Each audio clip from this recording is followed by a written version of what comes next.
बुद्धिमत्ता केवळ पुस्तकापुरती मर्यादित नाहीये. तंत्रज्ञानमध्येही सुद्धा ती आलेली आहे. त्याचा उपयोग जर का आपण करू शकणार नाही, तर मग काही उपयोग नाही. माझ्या आईने मला नेहमी सांगितलेलं आहे, जिथं आव्हानं असतील तिथं संधी असते. घाबरायचं नाही, उभं राहायचं आणि त्याला सामोरं जायचं. वडिलांनी कठोर परिश्रम आणि संयम यांचं महत्त्व शिकवलं.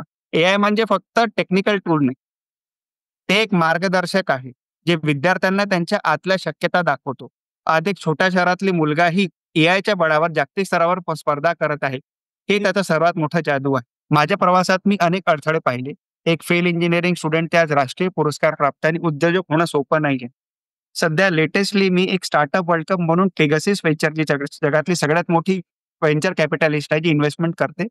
त्या इव्हेंटला मेंटर म्हणून सिलेक्ट झालेलो आहे आणि मला यूएसला 15, 16, 17 नोव्हेंबरला ॲज अ मेंटर म्हणून फ्री एंट्री सुद्धा भेटलेली आहे. आणि मी एआय फॉर भारत हा विचार घेऊन गावागावात डिजिटल शिक्षणाची ज्योत पोहोचवण्याचं काम करत आहे. आणि एआयचा जो असतो तो डेटा संचलित असतो. एआय सूक्ष्म प्रणाली आहे. Right talent, right skill, right time हे तत्व वापरून विद्यार्थ्यांना त्याचं योग्य क्षेत्रात मार्गदर्शन करायचं आहे. नमस्कार. टीजीव्ही मराठीमध्ये आपल्या सर्वांचे स्वागत आहे. मी स्नेहल सिंग. मी नवीन सामला. आणि मी Sucharita Kari. The guiding voice आता मराठीमध्येही आपल्या उज्ज्वल भविष्यासाठी. The guiding voice TGV Marathi channel विद्यार्थ्यांसाठी, तरुण व्यावसायिकांसाठी मार्गदर्शन करण्यासाठी केले गेलेले आहे. आम्ही या पॉडकास्टमध्ये नवीन तंत्रज्ञान ट्रेंड्स, सहजीवनाच्या अनुभवांवर सॉफ्ट स्किल्स, व्यक्तिमत्वासाठी विकास इत्यादींवर चर्चा करू.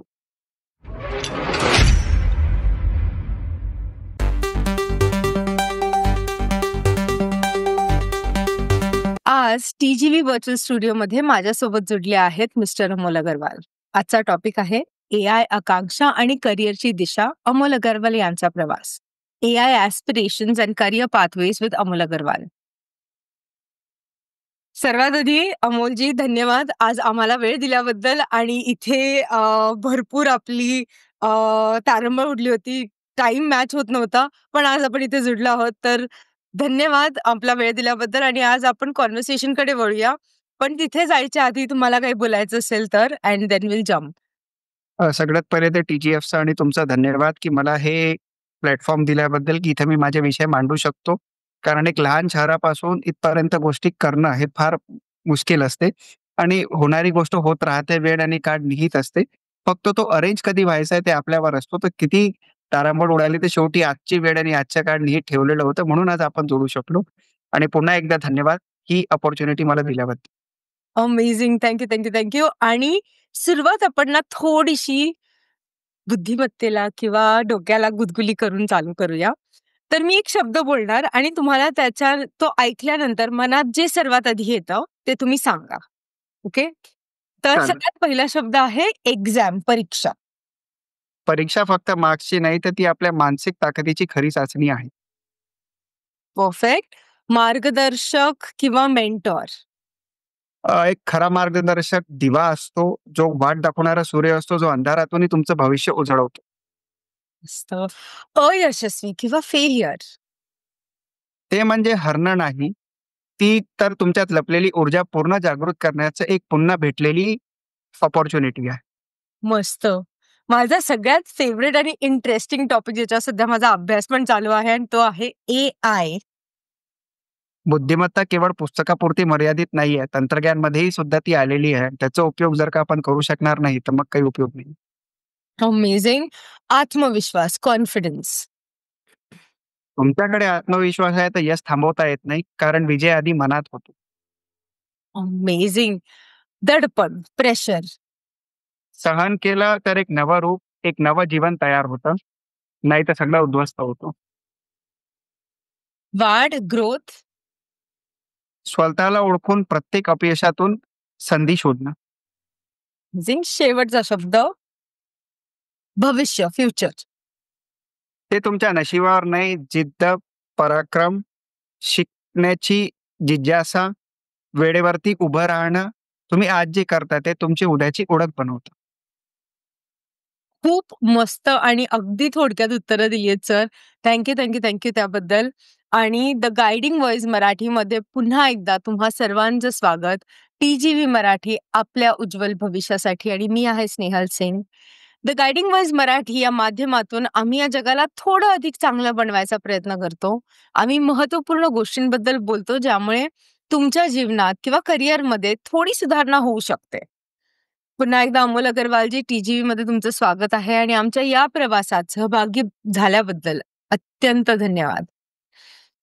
Hello, I'm Steve Ahern, one of the judges of the Asia Podcast Awards. I'm interrupting this episode to let you know that you're listening to an award-winning podcast. This podcast won its category in the 2024 Podcast Awards, so you know you're listening to quality. Enjoy your listening experience and congratulations to the team who created this award-winning podcast for you.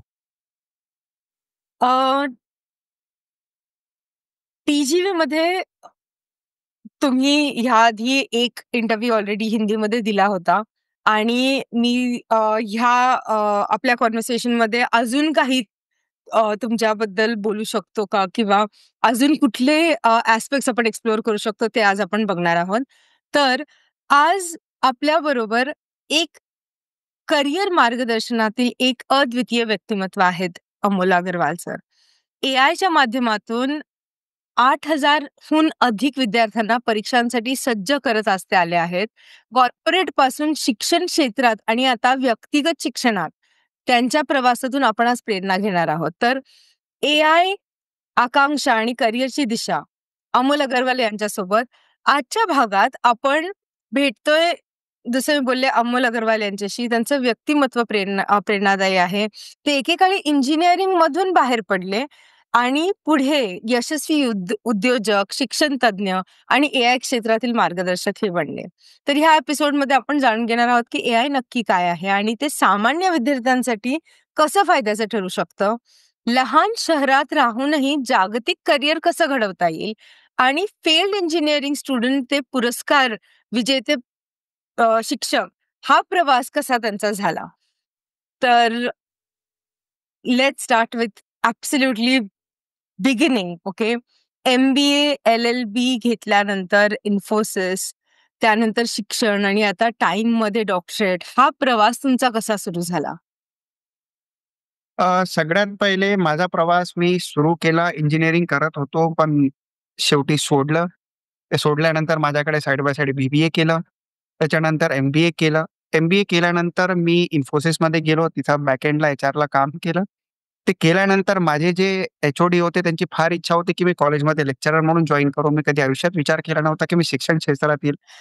Obviously इन्फोसिसमध्ये तीच opportunity भेटली कारण नशीब लिहिलेलं होतं. बरोबर आहे. तर तिथून मग मी असिस्टंट प्रोफेसर झालो MBAमध्ये. एक 24 वर्षाचा मुलगा, ज्याच्यापेक्षा त्याची मुलं मोठी आहेत, त्यांना तुम्हाला शिकवायचं. त्यावेळेस मी थोडं एकदम म्हणजे अशी फिजिक्स पण इतकी नव्हती, की फिजिक्स म्हणजे माझे शरीर पण असं नव्हतं, की मी एकदम टीचर म्हणून दिसेल. तिथून माझी सुरुवात झाली. पहिल्या दिवशी क्लासमधून सुरुवात केलं. तिथून आलो. मग लग्न झाल्यानंतर वाटलं आपल्याला काय करायचं. तर आज यशस्वीरित्या मी टाईम क्लासेसचं सेंटर चालवतोय अकोल्याला. माझं PhD सुरू आहे. शिक्षा सहयोग म्हणून माझी कंपनी सुरू आहे. दिशा यात्रा म्हणून चालू आहे. त्याच्यानंतर माझा कॅफे रेस्टॉरंट आहे आणि रिसेंटली मी आता ग्लोबल लेव्हलला USलाही पोहोचलेलो आहे. आपण पुढे त्याबद्दल सविस्तर बोलूच. परंतु या यशामागे खरी प्रेरणा जी आहे ती माझ्या आई-वडिलांपासून मला मिळालेली आहे. माझ्या आईने मला नेहमी सांगितलेलं आहे, जिथं आव्हानं असतील तिथं संधी असते. घाबरायचं नाही, उभं राहायचं आणि त्याला सामोरं जायचं. वडिलांनी कठोर परिश्रम आणि संयम यांचं महत्त्व शिकवलं. माझे वडील एक अधिकारी होते, त्यामुळे या गोष्टी मला लहानपणापासूनच बघता आलं. यश जन्मजात नसतं. ते जन्मात धडपड करणाऱ्यांनाच मिळतं. प्रत्येकाला यशस्वी होण्याचा मार्ग भेटत असतो, पण तो कधी आणि कुठून घ्यायचा हे संघर्षातूनच ते निर्माण करावं लागते. छोट्या शहरातून मोठं स्वप्न पाहणे आणि ते पूर्ण करण्यासाठी झटणं, त्यामुळे मला आज या मुकामापर्यंत पोहोचण्याचा मार्ग सापडला. तुमच्या स्वप्नांना आकार देण्यासाठी तुमच्या आयुष्यातील प्रत्येक संकटाला संधी समजून त्यावर मात करण्यासाठी माझा हा अनुभव तुम्हाला प्रेरणा देईल, अशी माझी आशा आहे. यशासाठी कोणताही मार्ग सोपा नसतो, पण जो मनापासून प्रयत्न करतो तोच खऱ्या अर्थानं जग बदलतो. कारण अपॉर्च्युनिटी आज कसं आहे, इंटरनेट सगळीकडे पोहोचलेलं आहे. ChatGPT कोणालाही वापरता येते, पण ते खऱ्या अर्थाने कसं वापरायचं, कशा प्रकारे वापरायचं, ते जर का शिक्षण झालं तर काही करता येईल. अगदी. आणि तुमचा प्रवास हा वेगवेगळ्या ठिकाणाहून झालेला आहे. आपण नक्कीच पुढे याच्याबद्दल अजून डिटेलमध्ये बोलणार आहोत. पण तुम्ही नक्कीच एक प्रेरणा आहात लोकांसाठी. आणि नेक्स्ट प्रश्नाकडे वळताना तुम्ही डी-आय, क्यू-ए शिकवला आहे. या एनालिटिकल एक्सपिरियन्समध्ये तुमचा करियर किंवा करियर काउन्सिलिंग वरती कसा प्रभाव झाला? डी-आय, क्यू-ए शिकवताना म्हणजे डेटा इंटरप्रिटेशन आणि क्वांटिटेटिव्ह ॲप्टिट्यूड मेजरली मी कॅटचे कोर्सेस घेतो, जे IIM अहमदाबादची एंट्रन्स असते. तर मला केवळ आकडे किंवा डेटा नव्हते, तर त्यामधील कथा, तर्क आणि समस्या सोडवण्याची कला समजली. विश्लेषणात्मक विचारसरणी विकसित झाली, ज्यामुळे मी प्रत्येक विद्यार्थ्याला त्याची कमजोरी नीट ओळखून योग्य मार्गदर्शन देऊ शकलो. करिअर काउन्सिलिंग हा अनुभव अमूल्य ठरला, कारण प्रत्येक व्यक्ती वेगळा असतो आणि त्याच्या क्षमतेनुसार योग्य दिशा मिळायला हवी, हे माझं मत आहे. डी-आय आणि क्यू-ए शिकवल्यामुळे, कौशल्यामुळे मी विद्यार्थ्यांच्या व्यक्तिमत्त्वावर आणि त्यांच्या आवडी-निवडींना आणि बाजारातील मागणीनुसार एक संतुलित आणि प्रभावी करिअर प्लॅन तयार करू शकतो. तुमच्या विश्लेषणाने आणि तार्किक दृष्टिकोनानं मी केवळ करिअर नाही, तर आयुष्य बदलण्यासाठी प्रेरणा देण्याचा प्रयत्न करतो. तर या गोष्टी तुम्ही जेव्हा शिक्षणात जाता, तुमचीही बुद्धिमत्ता वाढते. अ, अमोल सर, तुम्ही म्हणजे मल्टिपल फील्ड्सबद्दल बोलतोय आपण आणि आत्ताचं सगळ्यात उभरतं फील्ड असू देत किंवा जग ज्या प्रकारे बदलतंय ते आहे एआय. Okay, artificial intelligence. तुम्ही करियर काउन्सिलिंग बरोबर एआयचं ट्रेनिंग सुद्धा घेता. तर हे 2 क्षेत्र तुम्ही कसे जोडता? लाइक त्याच्यात कनेक्शन आहे का ते अगदी वेगवेगळे आहेत? हे फक्त ज्ञान देण्याचा कार्यक्रम नाहीये, तर विद्यार्थ्यांच्या आयुष्यात एक नवीन प्रकाश जागवण्याचा प्रवास आहे. करिअर काउन्सिलिंगमध्ये मी विद्यार्थ्यांना स्वप्नांना पंख देतो, तर एआय ट्रेनिंग त्या पंखांना उडण्याची ताकद देते. तुमच्याकडे पंख असले पण उडता नाही आला, तर त्याचा काही उपयोग होत नाही. आजचं जग वेगानं बदलत आहे आणि त्यात टिकून राहण्यासाठी फक्त शालेय ज्ञान पुरेसे नाही. कारण तुमच्यासारखे लाखो विद्यार्थी आज प्रत्येक वर्षी बाजारात येतात. डिजिटल कौशल्य आत्मसात करणे अत्यंत आवश्यक आहे. एआय ही एक सुपर पॉवर आहे, ज्यामुळे कोणीही कुठल्याही छोट्या शहरातून किंवा जागतिक स्तरावर आपली ओळख निर्माण करू शकतो. मी विद्यार्थ्यांना केवळ करिअरची माहिती देत नाही, तर त्यांच्यातील आत्मविश्वास जागृत करतो. त्यांना स्वतःवर विश्वास ठेवायला शिकवतो आणि अंतर्मनात एक आठ पेटवतो, की मी करू शकतो. एआयच्या मदतीने त्यांना नवीन कौशल्य, नवे मार्ग आणि नवीन संधीचे दरवाजे उघडतात. या दोन्ही क्षेत्रांचे संगम म्हणजे, कारण हे संगमच झालं ना, कारण तुम्ही एक गोष्टीवर निर्भर नाही राहू शकत. एकटा माणूस किती डोकं लावणार आहे? बरोबर आहे. या दोन्ही क्षेत्राचे संगम म्हणजे पुढच्या पिढीला फक्त नोकरीसाठी तयार करणं नाही, तर नवनिर्मिती करणारे, नेतृत्व करणारे आणि समाज बनवणे होय. स्वप्न पाहणं आणि ते पूर्ण करणं, सज्ज होणं म्हणजे यशाची खरी सुरुवात आहे. आणि मला अभिमान आहे, की या प्रवासात मी प्रत्येक विद्यार्थ्याचा मार्गदर्शक बनून त्यांचा हात धरत आहे. अमेझिंग. अं, विद्यार्थ्यांची तयारी किंवा करियर निर्णयात एआयने दिलेली सर्वात अनपेक्षित फायदा कोणता? एआयने विद्यार्थ्यांना करिअरमध्ये सर्वात आवश्यक पण अमूल्य फायदा म्हणजे स्वतःवरचा विश्वास. पूर्वी ज्यांना वाटायचं, की आपल्याला इंग्रजी जमत नाही, टेक्नॉलॉजी अवघड आहे, ते आज एआयच्या मदतीने मोठ्या कल्पना राबवतात. एआयचा वापर करून विद्यार्थी स्वतःना पोर्टफोलिओ तयार करणं, प्रोजेक्ट सादर करणं, प्रेझेंटेशन म्हणतो आणि इंटरव्ह्यूला आत्मविश्वासाने समोर जातात. पहिले कसं होतं, इंग्लिश येत नाही, तर त्यांना स्पेलिंग मिस्टेक्स व्हायचे. आता एआय त्यांना त्या गोष्टीत मदत करतो. एआय म्हणजे फक्त टेक्निकल टूल नाही. ते एक मार्गदर्शक आहे, जे विद्यार्थ्यांना त्यांच्या आतल्या शक्यता दाखवतो.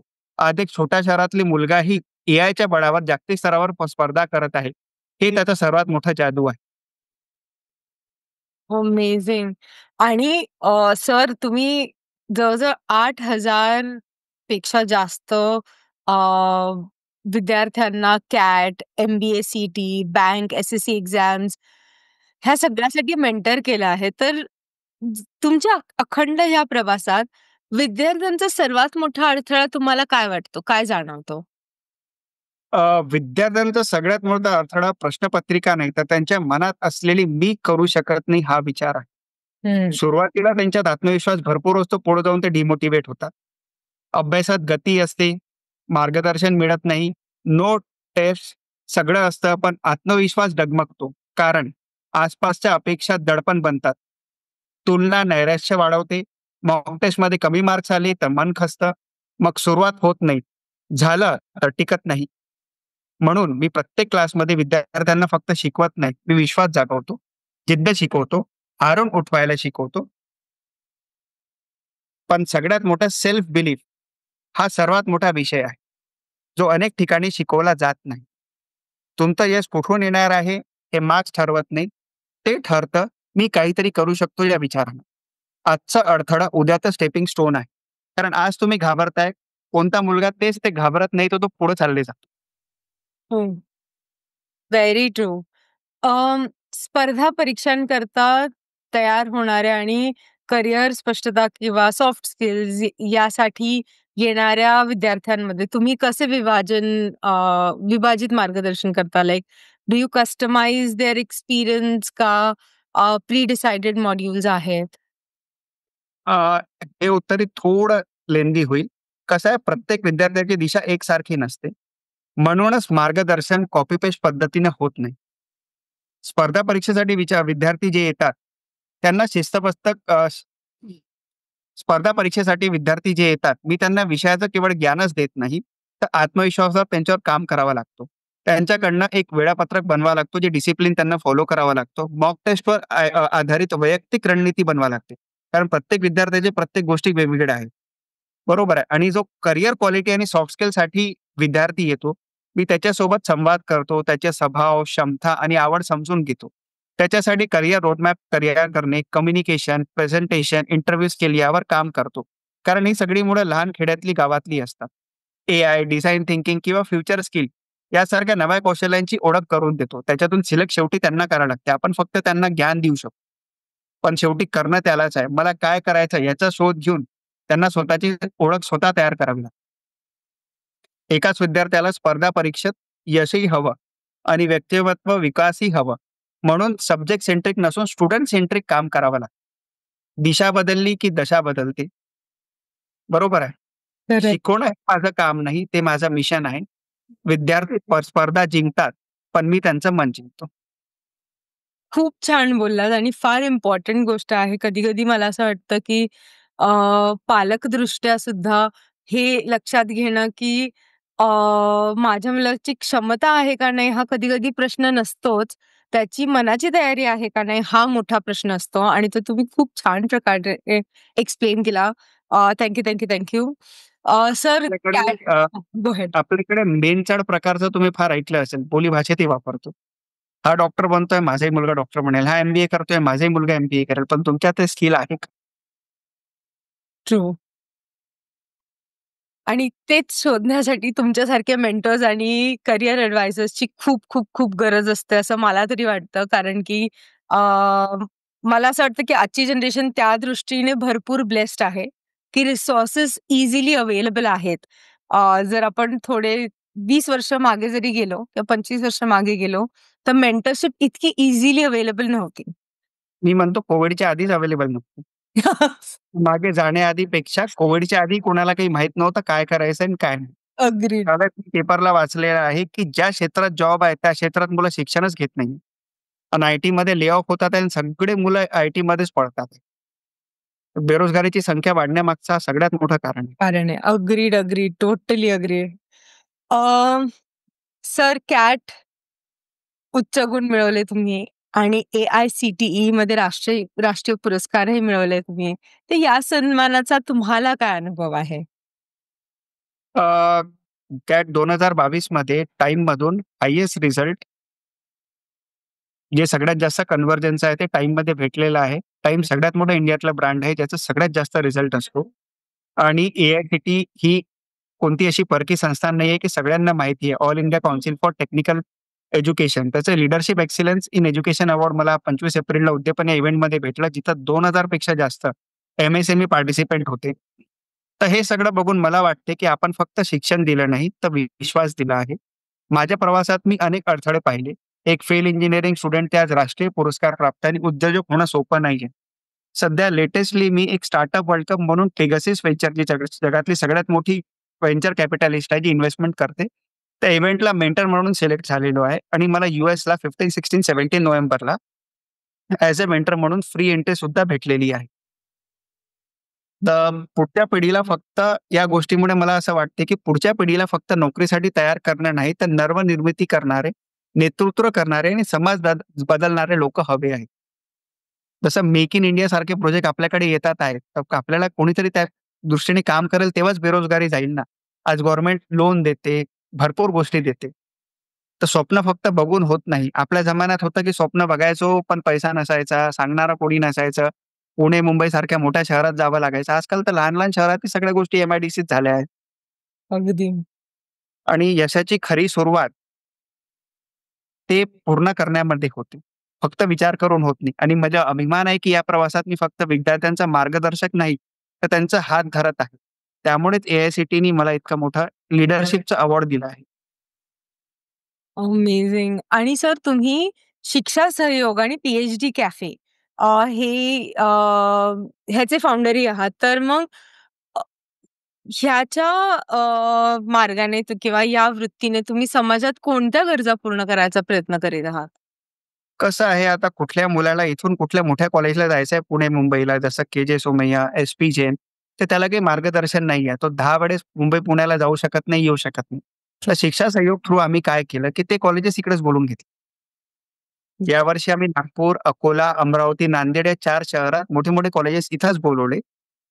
ते यू-जीसाठी असो किंवा पी-जीसाठी असो, ते कॉलेजच्या मुलांचं आणि पालकांचं इथंच इंटरॅक्शन झालं. त्यांना इथंच माहिती भेटली, की कॉलेजेस कसे आहे, माझ्या मुलांना किती काय आहे, कसं करता येते, कुठे ॲडमिशन घ्यावं लागते, कुठं फीस घ्यावी लागते. ते कुठल्याही कन्सल्टंटच्या मार्गी लागत नाही. कारण आजच्या परिस्थितीत काय होतं ॲडमिशन घ्यायची का चला या. जिथं त्यांना पाठवायचं ते कन्सल्टंट तिथं पाठवतात मुलांचं करिअर उद्ध्वस्त होतं.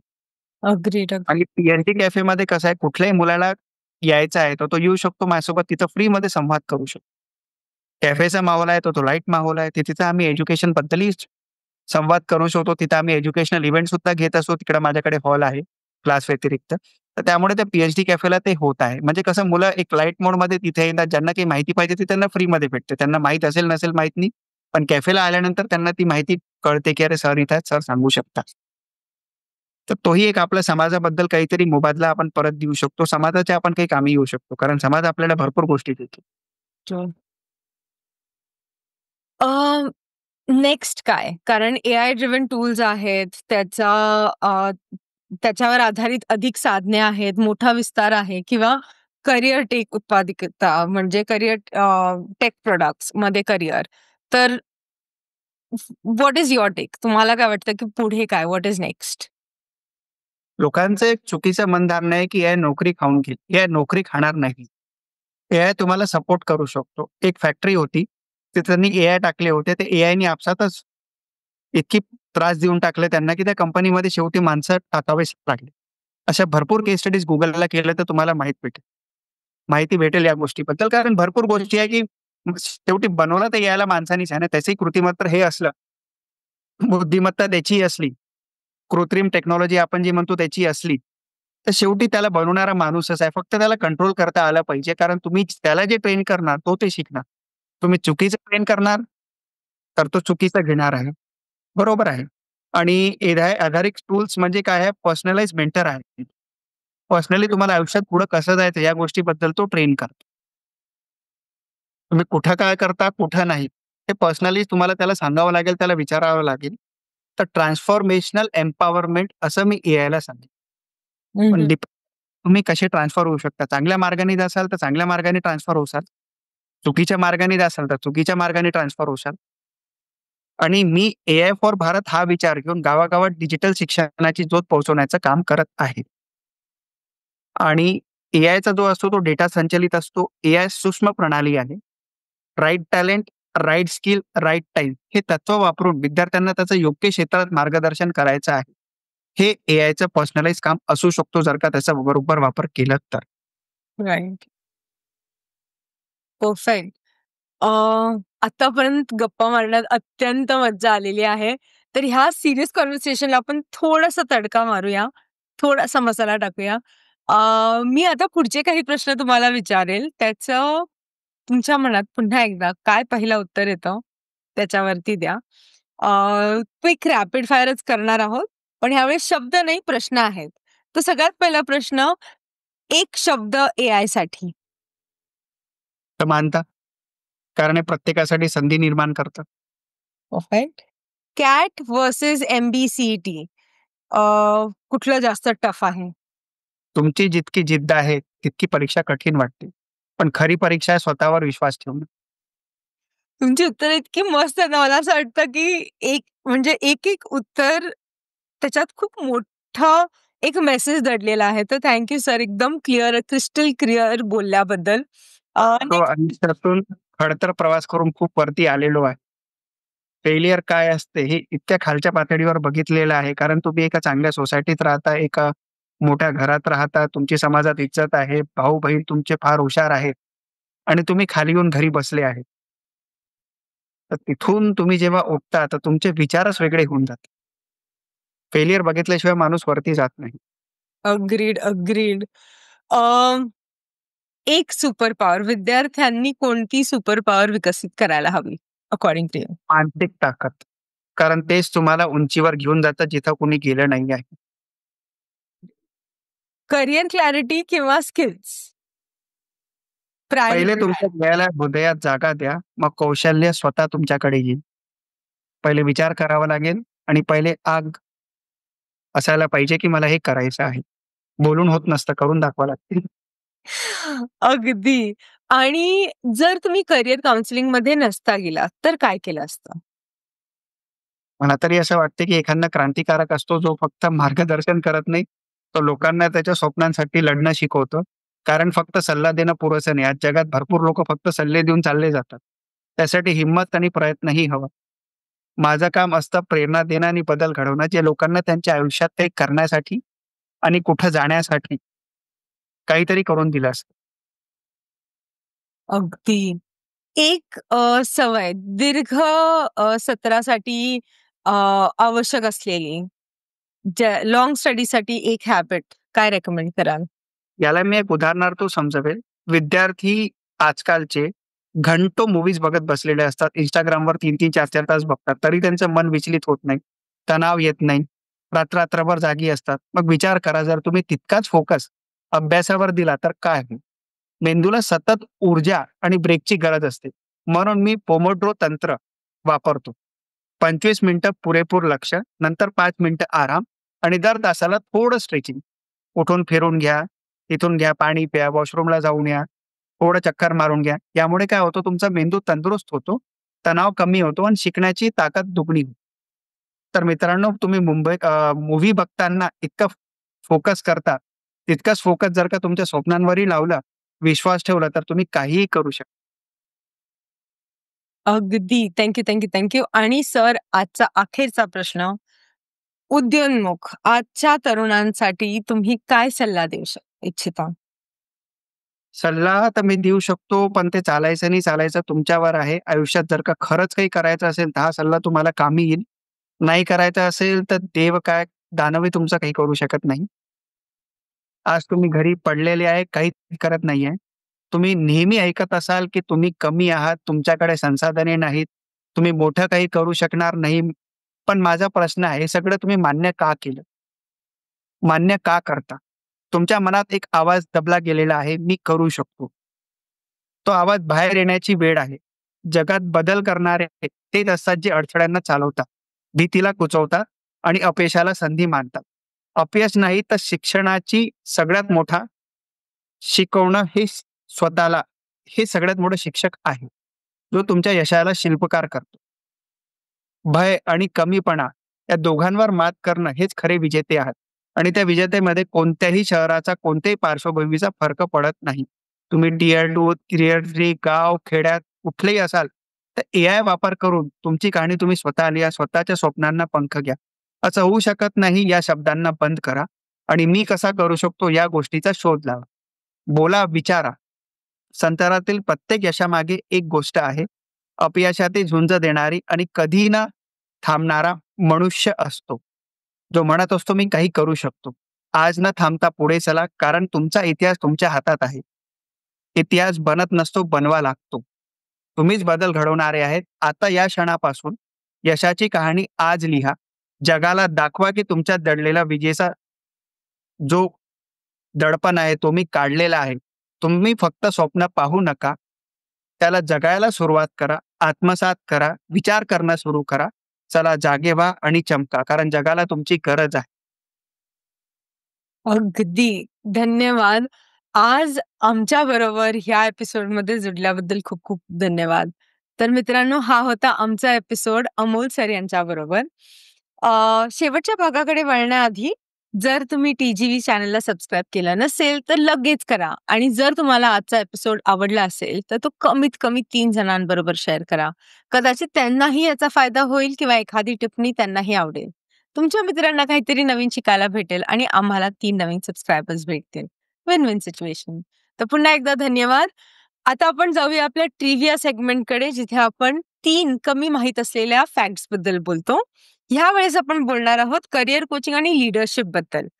तर सगळ्यात पहिली फॅक्ट, संशोधनानुसार करिअरमध्ये प्रगती प्रामुख्याने नातेसंबंधांमधून होते, ऑनलाईन जॉब पोर्टल्सवरून नाही. दुसरा, संशोधन हे दर्शवते की EQ, जसं सर पण म्हटले, भावनात्मक बुद्धिमत्ता, इमोशनल कोशंट, ही नेतृत्वाच्या यशात IQ, इंटेलिजंट कोशंट पेक्षा अधिक महत्वाची भूमिका बजावते. आणि तिसरा, संशोधन सांगतं की ज्या लोकांना त्यांच्या कामाशी जोडले पण वाटतं आणि व्यक्तिगत वाढ जाणवते, ते जास्त आनंदी असतात, अगदी उच्च पगार असला तरी. जेव्हा आपण आठवणींना उजाळा देतो, तेव्हा घटना घडली त्यापेक्षा त्यावेळी वाटलेल्या भावना अधिक आठवतात. कारण भावना या आपल्या मेंदूमधील स्मृती केंद्राशी अधिक जुडलेल्या असतात. तर हा होता आपला ट्रिव्हिया सेगमेंट. पुन्हा एकदा अमोल सर, खूप खूप खूप धन्यवाद. आम्हाला तुम्ही खूप काही गोष्टींबद्दल अगदी क्रिस्प आणि क्लिअर असं म्हणता येईल, इतकी छान उत्तरं दिली आणि मला खात्री आहे की जे पण आपले एपिसोड्स बघणार आहेत किंवा ऐकणार आहेत, त्यांना ह्याच्यातून खूप काही घेऊन जाता येईल. मी स्वतः हा एपिसोड कदाचित एकदा दोनदा रिपीटवर पुन्हा ऐकणार आहे टू मेक नोट्स, कारण की तुम्ही खूप काही गोष्टी सांगितल्यात ज्या अत्यंत गरजेच्या आहेत. So thank you. तुम्हाला काही बोलायचं असेल तर बिफोर वी क्लोज. सगळ्यात मेन धन्यवाद की असं प्लॅटफॉर्म मला दिल्याबद्दल. कारण कसं आहे की आपण आयुष्यात भरपूर काही गोष्टी करत असतो, पण लोकांपर्यंत पोहोचत नसतो. मी मराठी भाषिक चॅनल फार कमी आहे. असतीलही तरी ते चॅनल लोकांपर्यंत बरोबर इतके पोहोचत नाही किंवा त्याबद्दल लोकांना माहिती नाहीये. आणि आपला जो चॅनल आहे तो हिंदी, मराठी, इंग्लिश, कन्नड, तेलुगू, तमिळ बायलँग्वेज चॅनल असल्यामुळे लोकांना सगळ्या गोष्टीपर्यंत ते पोहोचता येतं. ही फार मोठी एक गोष्ट आहे. आणि कसं असतं, चांगल्या लोकांना पोहोचवणं हे तुम्ही फार चांगलं काम करत आहात. कारण या जगाची गरज आहे, पण मुलांना कुठं जायचं माहीतच नाहीये. आज बहुतेक हा तुमचा एपिसोड बघितल्यानंतर लोकांच्या याच्यात जर का एकही मुलाला जर का काही फरक पडला, 1% लोकांनाही फरक पडला, जर का 100 लोकांनी बघितलं, तर आपला हा एपिसोड आज सक्सेस आहे. लोकांना काही लागलं तर ते कमेंटमध्ये विचारू शकतात. आम्ही प्रत्येक गोष्टीचे उत्तरं देऊ. परफेक्ट. परत एकदा धन्यवाद या गोष्टी दिल्याबद्दल, अपॉर्च्युनिटी दिल्याबद्दल. आणि असंच पुढे वाढत राहा आणि अशाच लोकांना इन्स्पायर करत राहा. धन्यवाद तुमचंही. Thank you. Thank you. पुन्हा भेटूया नेक्स्ट एपिसोडमध्ये नेक्स्ट गेस्ट बरोबर.